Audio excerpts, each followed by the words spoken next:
next session, we have Commander Srikanth again, who will be enlightening you with his topic. His presentation is on design requirements of gearbox for defense and aerospace. As you know, defense is the most crucial segment of any nation. So we need to know what are the gear design, which is the most crucial part of any industry. So similarly for defense sector, how it can be designed in an efficient manner. That will be discussed and elaborated upon by Mr. Commander Srikanth, who is a director of SIS Engineer Consultants. So I would like to call Mr. Commander Srikanth to come and share his knowledge on this topic. Good afternoon, everybody. I hope I am audible. Yeah. Today, I am going to share a few snippets of the requirements of the aerospace. Why is it so important? How do we handle this? Is the question. Now, if you look at traditionally, India was a large importer, I would say number 2 in the world of importing the defense equipment and the manufacturing facilities also, means the various machinery. Today, I am proud to say that we have become an exporter. We are exporting more than 2,500 crores of Indian rupees of defense products in the last 10 years. What is this paradigm shift that has happened? That's what I want to address here. To understand this, we need to go into certain aspects, critical requirements of a defense industry. First one, we call it as power to weight ratio, power to volume ratio, and the service conditions. What is generally defined as the density of the equipment. Please remember, if I have to fly, thank you. If I need to have an aircraft which flies, for me every kg is important. If I consume it in making an equipment, then I consume that much of fuel extra, my endurance comes down, my payload in terms of weapons come down. Similarly, if you take space industry, same problem. You take ships and submarines or tanks, again all these combat vehicles, every kg of weight added is fuel consumption, reduced armament capability, and your total potency of the equipment reduces. Therefore, this plays a very, very important role. Having said this, what are these service conditions? In a normal industry, the service conditions can be very clearly stated. I am using this gearbox in, let us say, mining industry, Jaduguda, or wherever it is, there is dirt, whatever. We can specify that and we can do certain corrections. But in a combat, you please understand, if I have a tank, today it has to operate in Rann of Kutch, fully dusty, 50 degrees centigrade, outside ambient temperature. Next, it is airlifted to the China border, where it is minus 40 degrees centigrade. The same equipment has to operate there also. So this is the bandwidth the service conditions go. Next, can I define the load? Can I say this is what my load is? No. It is very difficult to define. Depending on the requirement, we have to decide the load. Now, let us say I am going for a combat mission. I am going on an attack mode. I need the full power. I may go to 10% more, 15% more. Or after I have used in the combat, I need to move away from that zone, because today we have weapon tracking radars. The moment you fire, you know from where you have fired, and if you don't scoot, you are going to be the target. So again, you have to move out at more than 110, 120%. How do we address this issue? Is a big challenge for the designers. Normally we say that in such cases, the designer has to look into, I will operate at 120% for 1 hour, not more than that. That means I move away or I go in terms of hunt mission, whatever it is. So I utilize this 20% extra for 1 hour. So we define not only the load, but we also define the load factor, how long it will be applied. This is a new paradigm which when we start designing in India, we never looked at it. Earlier, we used to buy the gearboxes from proven industry and use it. Second is humidity requirements.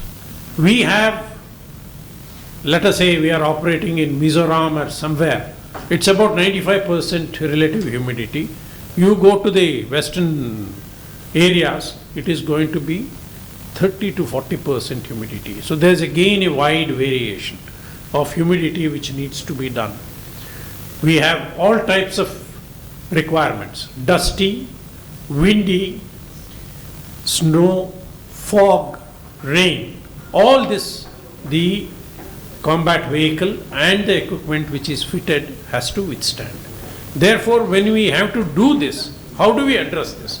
Now, I would like to take a small part called humidity. What is its effect of humidity? Forget the corrosion. Today, we have humidity coming in. Biggest challenge is in electronics.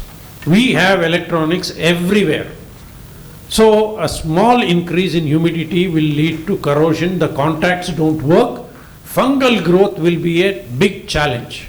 Therefore, any electrical, electronic, including the mechanical items, has to withstand this high humidity and condensation.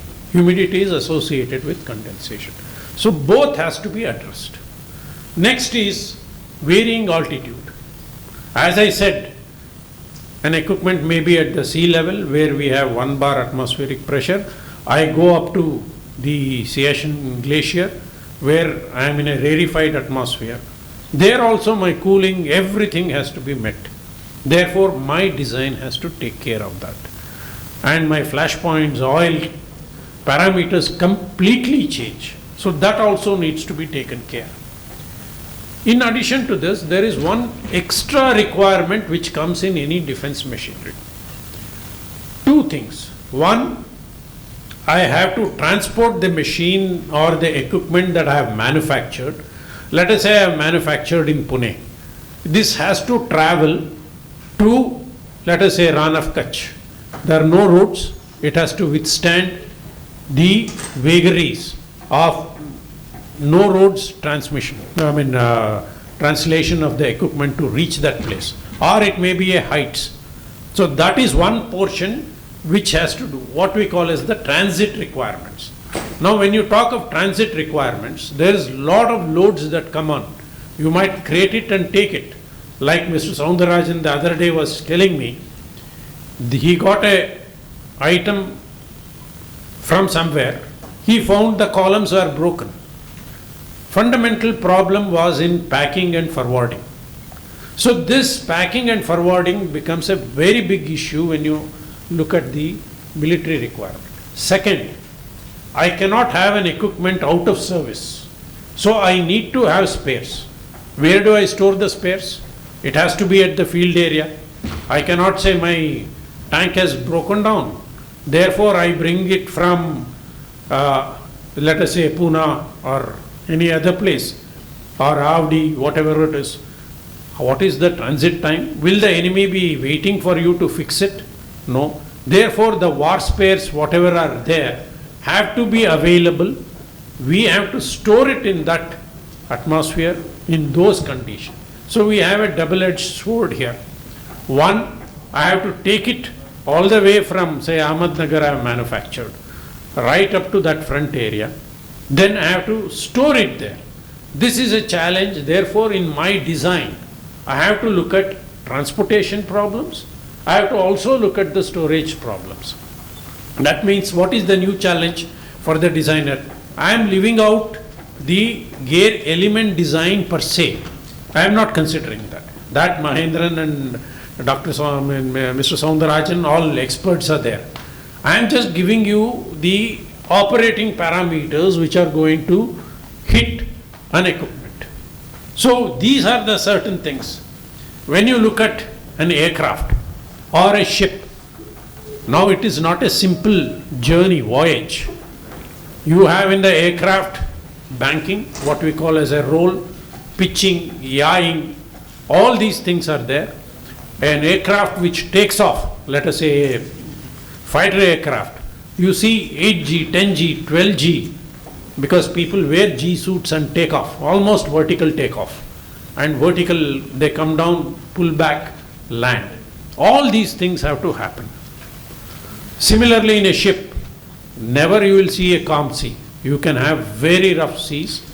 When you see those seas, when you really go on board, you will understand what is the nature. You cannot fight the nature. Your design has to withstand these things. So these are some of the things which we need to take care of. An aircraft landing generally sees 7G, 8G shock when it touches down. Now think of a ship where an explosion occurs next to it. How do we do it? How do we handle it? So there are G forces which come in, which has to be accounted by the design. In addition to this, we come out with what is known as ARM requirements. Availability, that means on the day that I want, it should be available. Whether it is spares, whether it is operations, whatever it is, it should be available. It should be reliable. For example, if I have a gun, I look at an enemy, and if I fire, if it misfires, I am not there to tell anybody next day that it misfired. That's the end of it. So that reliable operation, as Mr. Mahendran was repeatedly saying, that it should not break down. Then maintainability. We had Mr. Jacob talking a lot about the maintenance requirements. Now, field maintenance, how do we do it? How much of equipment I have to take it out to access it?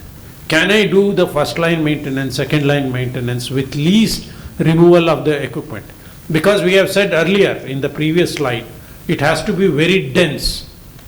With the density and the way it is packed, to access a small thing, you got to knock off many things.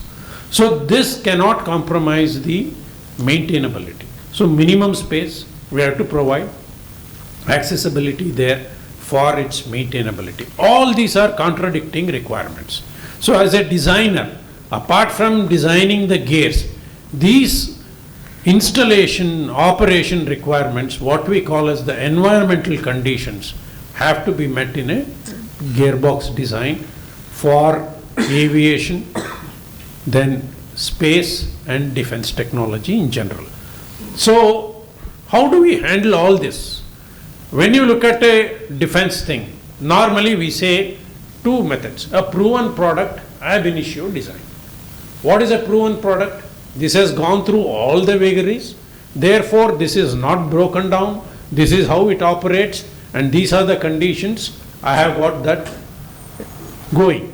The other one I am designing for the first time. When I do the designing for the first time, it has to go through what is known as type testing. Anybody from Pragati? Nobody, they went out, is it? There you have to go through what is known as type testing. First article inspection. The first product which is manufactured has to be thoroughly inspected, has to be accepted where all the raw material processes, finishing, assembly are seen, and then only accepted. Mr. Soundarajan has wealth of experience in this because he is into aviation acceptance meetings he does attend. That's a big subject by itself. So these are the things that go into that. Now I just want to flash one slide where if you can see how the variation occurs. All this is contained in, there's a standard known as military standard 810G. This standard has to be applied for all the equipment. So this is the variation. As you can see, the hot to dry severities are there, constant high humidity, variable high humidity, cold condition, severe cold condition, they have categorized. So in this you will also see storage and transit conditions and operational conditions.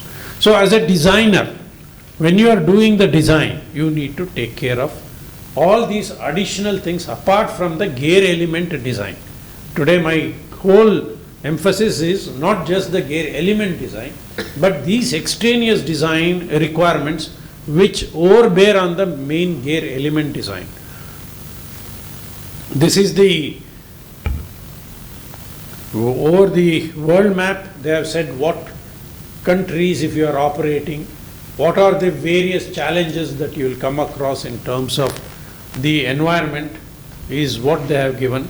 This is just to understand and the designer to get a hang of it, so that he is able to consider these contraction, expansions, all this needs to be done during the design. So therefore what happens in a military application, we start with a conceptual design because there is no repetitive design. For this ship, this gearbox. For this aircraft, this gearbox. So we start with a concept where it is called as statement of technical requirements, which the basic things are given. So weight or other operating parameters. Then we define that, and after the design is over and the planning, we look at the compliance of each stage. Then we come back and demonstrate both as design, DFM, that is design for manufacturing, then testing. Everywhere you will have to demonstrate the compliance. If it has to withstand 1000 hours, you will have to run it. If it has to do 1 lakh cycles, you have to physically run it. There are companies for aviation, Moog, I don't know how many of you have heard, American company. They do for all the aviation, Boeing, Dassault, whatever it is, they do all the type testing there. So this is a big industry by itself. It's a big challenge by itself. That is what is done. And then finally you have a certificate that is issued as type tested. Now any small product change or a parameter change thereafter becomes a big issue because you cannot deviate from that. Now this product which is tested cannot be used in the final assembly. This gets what is known as yellow banded, keep it as a monument saying that this has gone through the complete test cycle. Now about 26 tests are done for any military equipment which has to go, including aviation thing. Explosion proof, contamination tests, lube oil if it gets contaminated, what is its effect? How long can I operate? Because it is one of the common causes which we encounter during the operations. There can be contaminations. Electromagnetic interference and compatibility. Imagine I have a gauge. Now I have another gauge which gets some electric signal. Now that signal should not disturb this gauge and its true reading cannot be disturbed. Then I will land up in a situation I don't know what I am seeing is correct or not, what information I am getting. So this EMI EMC compatibility, icing and snow, fire and flammability, fungus and mold formation, vibration tests, because all of them see very severe vibration. Vibration is associated with the fatigue. So the fatigue properties which are taken care in the design of a load variation has to be superimposed with the fatigue requirements during the operation cycle, what we call the environmental fatigue.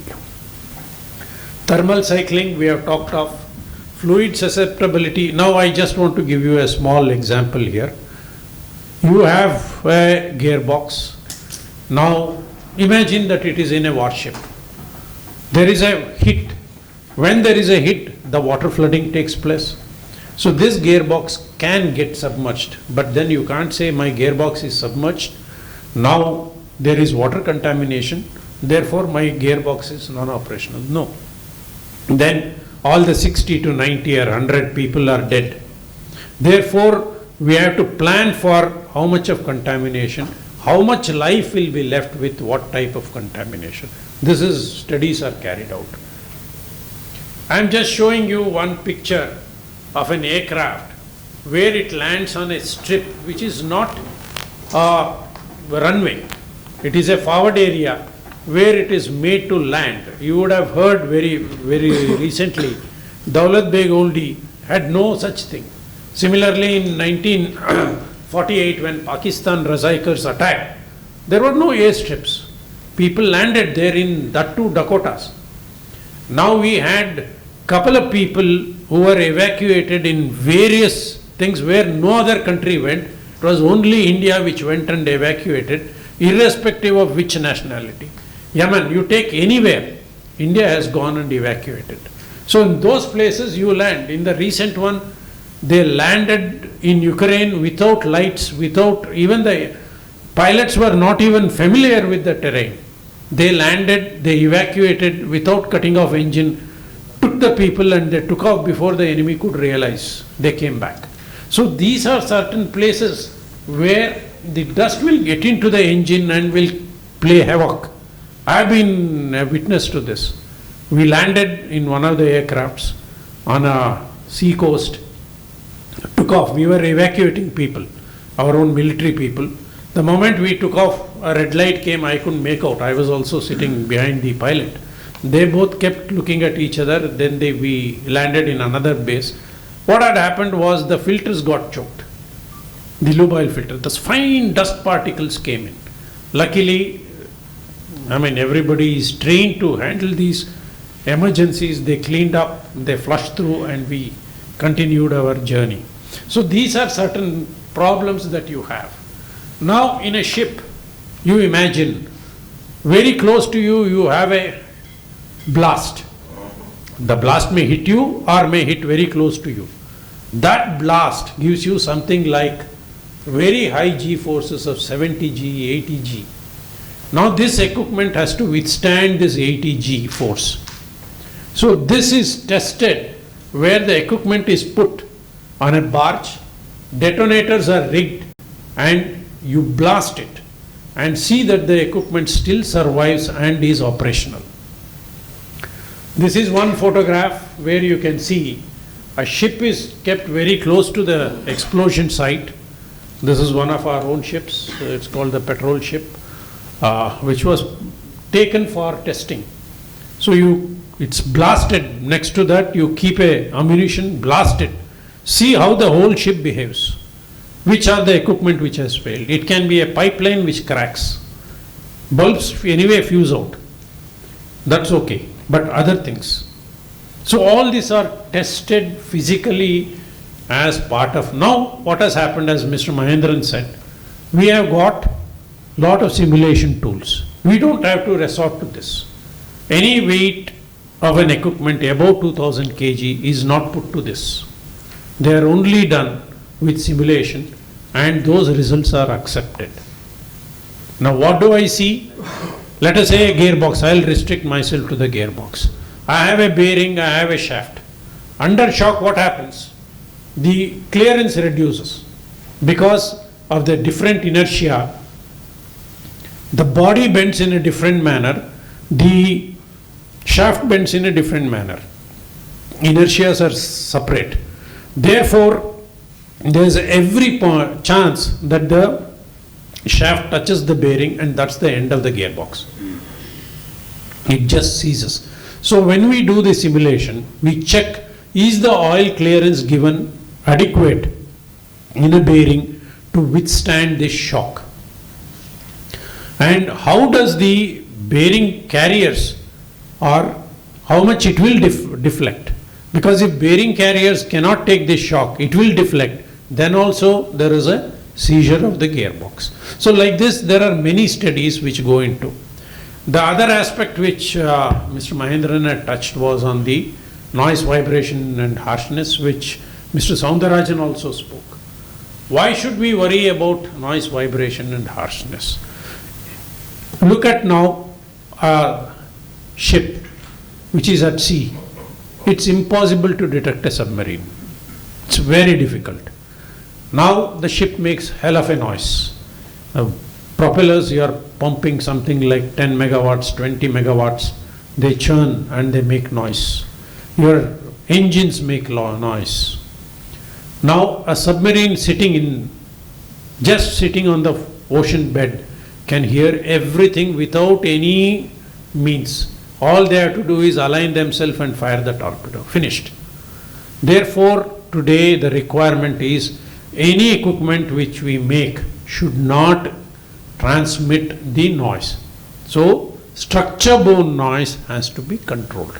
So, this SBN is a very, very big requirement in the military gearbox. So, over the 1/3 octave, limits have been laid down. You have to ensure that it is achieved.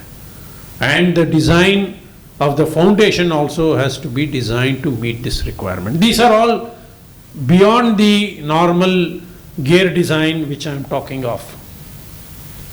So what do? We go in a endurance testing mode. Every 100 hours first open and check, then go in multiples of 100, check. Minimum we want is about 30,000 hours of uninterrupted operation. Because the ship, if you take, you lower the gearbox and the ship is built around it. So you want to take out the gearbox, you have to cut the ship into two. It's not possible. Therefore, you have to look at something like very high, even for other than first line or second line maintenance. You have to build in this what we call ARM, availability, reliability and maintainability. This is what are the external requirements. I am open to questions if you have any. Any questions? I hope I am able to bring out the nuances of defense requirements in addition to the general gearing design. Right? Thank you very much. Thank you, sir. Thank you. Thank you so much, Commander Shrikant. It was a mind-blowing presentation by you. I'm sure no one else from the sector could have explained this than you. So I'm sure you are learning here, enjoying the sessions here. Thank you so much. Yeah.